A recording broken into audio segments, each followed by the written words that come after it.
예, 오늘 하나님 앞에서 하루를 시작하신 여러분에게 우리 하나님께서 부어주시는 풍성한 은혜가 함께 하신 하루 되시기를 간절히 축복합니다.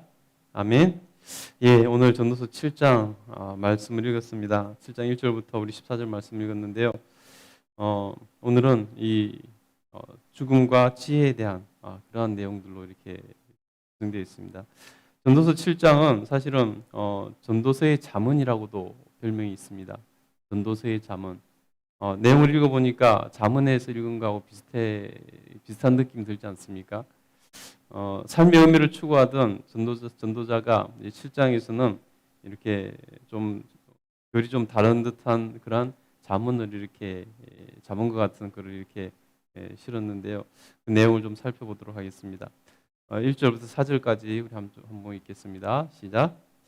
좋은 이름이 좋은 기름보다 낫고 죽는 날이 출생하는 날보다 나으며 소상집에 가는 것이 잔치집에 가는 것보다 나으니 모든 사람의 끝이 이와 같이 됨이라. 산자는 이것을 마음에 둘지어다. 슬픔이 죽음보다 나음은 얼굴에 근심하는 것이 마음에 유익하기 때문이라. 지혜자의 마음은 초상집에 있으며 우매한 자의 마음은 혼인집에 있느니라. 아멘. 예, 1절부터 4절까지의 말씀은 죽음을 인식하고 살아가는 삶이 그것이 지혜로운 사람이다라는 것을 말하고 있는 것입니다. 그래서 1절에 보면 좋은 이름이 좋은 기름, 좋은 기름은 여기서 향수를 말하는 것입니다. 좋은 기름, 좋은 이름이 좋은 기름보다, 좋은 향수보다도 죽는 날이 기름보다 낫고 죽는 날이 출생하는 보다 나으며, 그래서 죽는 날이 그만큼 중요하다는 것을 말하고 죽는 날에 우리가 이름이 바로 쓰는 것이 그만큼 더 복된 것이라는 것을 말을 해주고 있는 것입니다. 그래서 그 마음이 초상집에 가는 것이 잔치집에 가는 것보다 나으니 라고 말합니다. 왜냐하면 모든 끝이 이와 같이 됨이라. 산자는 이것을 그 마음에 둘지라 라고 말합니다. 모든 인생은 다 죽게 되어 있기 때문에 죽음을 준비하는 삶이 지혜로운 삶이라는 것입니다. 우리가 이 잔치집에 가면 별 생각 없이 그냥 먹고 마시고 오잖아요. 그냥 결혼식 잔치라든지 돌잔치라든지 하면은 그냥 별 생각 없이 그냥 기쁘다가 오는 거예요. 근데 장례식장에 가면은 우리가 삶을 다시 한번 생각해보고 나이가 들수록 장례식장에 가보면은 더 많은 생각들을 하게 되지 않습니까? 그리고 자기의 결국은 죽음이란 것도 한 번 더 생각해 볼 수 있게 되고 죽음을 인지하게 되고, 우리가 평소에 살아갈 때는 죽음을 인식하지 않고 살지 않습니까? 꼭 평생 살 것처럼, 평생 죽지 않고 살 것처럼 그렇게 생각하고 살지 않습니까? 나이가 들어도 마음은 청춘같이 느껴지고, 그래서 늘 죽음을 별로 생각하지 않고, 몸이 특별히 아프다거나 그러지 않는 이상은 별로 죽음을 생각하지 않고 삽니다. 근데 누군가의 죽음을 맞이해서 조문을 갔을 때, 그때는 죽음을 한 번 더 생각해보고 더 깊이 생각해보면 죽음이 나무 얘기가 아니다는 것도 우리가 알게 되고 그런 것 아니겠습니까?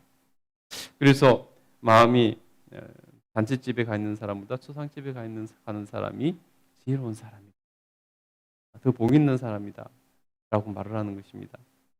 그래서 3절에도 보면 슬픔이 웃음보다 나음은 얼굴에 근심하는 것이 마음이 유익하기 때문이다. 초상집에 가면은 슬픔이 있잖아요, 그죠? 그래서 그게 더 낫다라고 말을 하는 것입니다.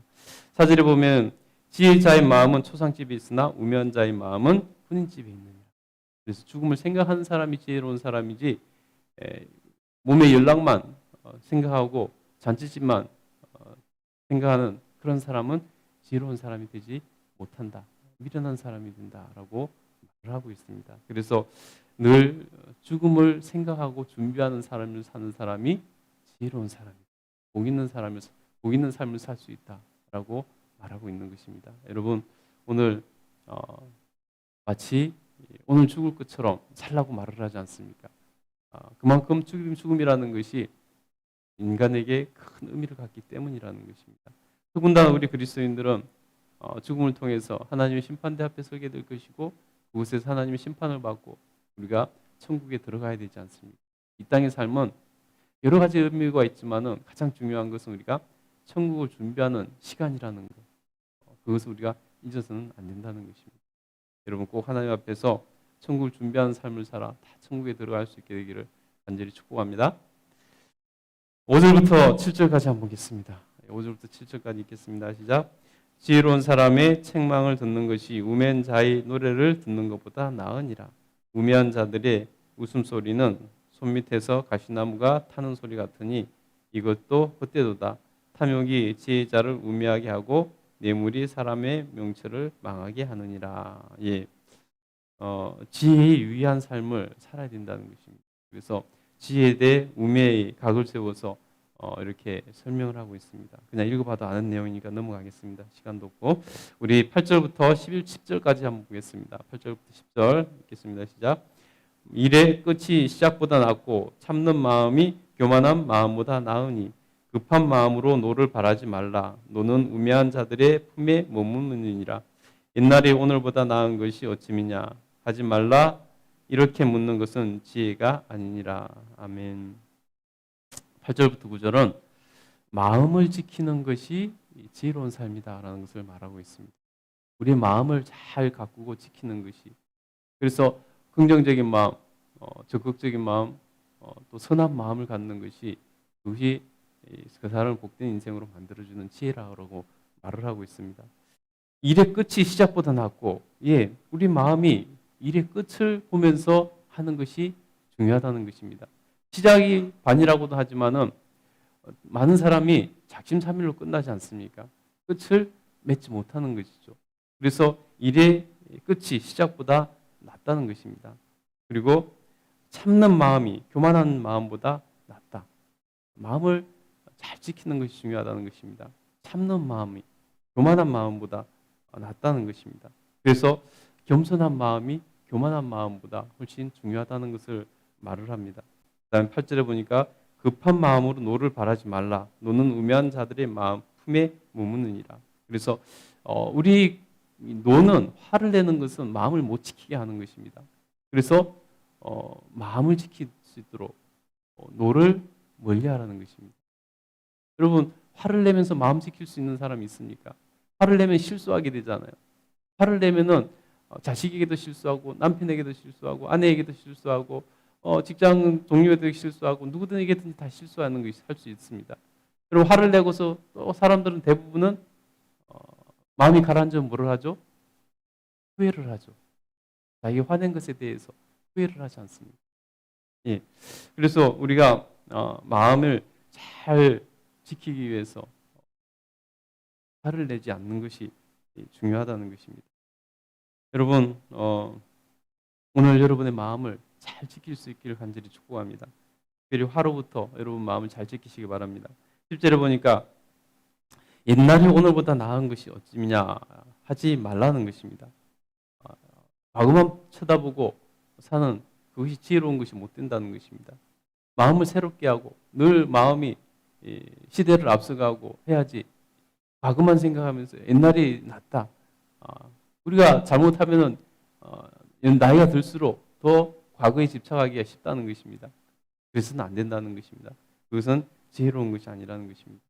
우리가 늘 그래서 과거의 마음이 붙잡혀서는 안 되고 늘 새롭게 늘 새로운 것을 받아들이는 것도 주저함 없어야 되는 것이고 시대에 앞서갈 수 있는 시대를 읽을 줄 아는 그런 마음을 가지고 있어야 된다는 것입니다.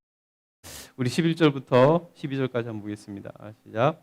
지혜는 유산같이 아름답고 햇빛을 보는 자에게 유익이 되고 지혜의 그늘 아래에 있음은 돈의 그늘 아래에 있음과 같으나 지혜에 관한 지식이 더 유익함은 지혜가 그 지혜 있는 자들을 살리기 때문이라. 예. 지혜의 유익함, 지혜의 우월함에 대해서 이렇게 말을 하고 있습니다. 그만큼 지혜가 중요하다는 것이죠. 우리가 살면서 제일 중요하게 여기는 가운데 하나가 돈이잖아요. 그죠? 근데 돈보다 훨씬 더 유익한 것이, 더 우월한 것이 지혜라는 것입니다. 돈도 있으면은 사람을 안정되게 하고 좋은 장점들이 많이 있지 않습니까? 그것처럼 지혜도 마찬가지라는 것입니다. 그렇지만은 지혜가 돈보다 더 나은 것은 뭐냐면은 돈은 사람을 망하게 하지만은 때로는 사람을 망하게 할 수도 많지 않습니까? 자식들에게 재산을 물려주면은 그것 가지고 다투기도 하고 그, 그 유산 때문에 다투기도 하고 분쟁이 일어나고 재판을 하기도 하고 또 자식들이 어, 정말로 부잣집에서 잘못된 자식들 보세요.